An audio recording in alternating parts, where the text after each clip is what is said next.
Hey everyone, ngasi Waikhu thongdoinebako. Waikhu je turel-dagi phabaneba sise.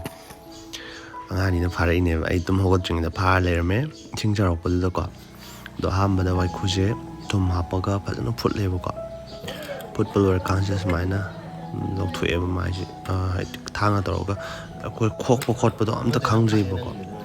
Ahanba thongdoineba haidi nahangaidi ngaur adum chabani. Sumaina tawre. Tugaiba loirakanse thau haire adagidi maroi marang adum ngauba hana ngauba dumaina loinabak ngaurebako. Chap manana tawre maroi ka adagidi sa maroi ado kitang munjanba kitang horakanduda khamena sinbaga morotekpa je hapchalaga amuk odebako.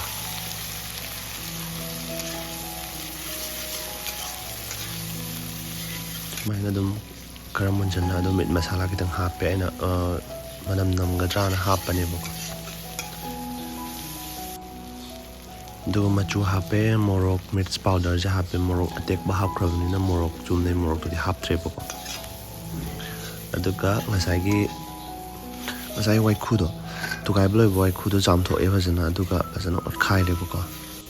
Sumaina soya sauce amuk haijalase. Soya sauce amuk hapchale machu kitang fajanabako. Adagi thum hapchale futpadadi kitang di hapaneba adusu loina jamthokrebako. Adagi sumaina soya sauce ka hapchalang hakamu ngaurebako. Adagi ising kitang hape mahi oinabako. Aduga khumjangre hangtorokpada sumai lerame. Adu migidi sum thonga yengjeni yengmanebako. Mi atopagi Waikhu di adum phutpada ngangidana dusi turel-dagi phapang Waikhu chiti mui haba kamai daino khangde makuju kan lawba male bisin henoko. Anhangai dum ngaura chanabaneba ado ngasi di thonga cha yengsena thonga try tawbaneba ado yam haweba.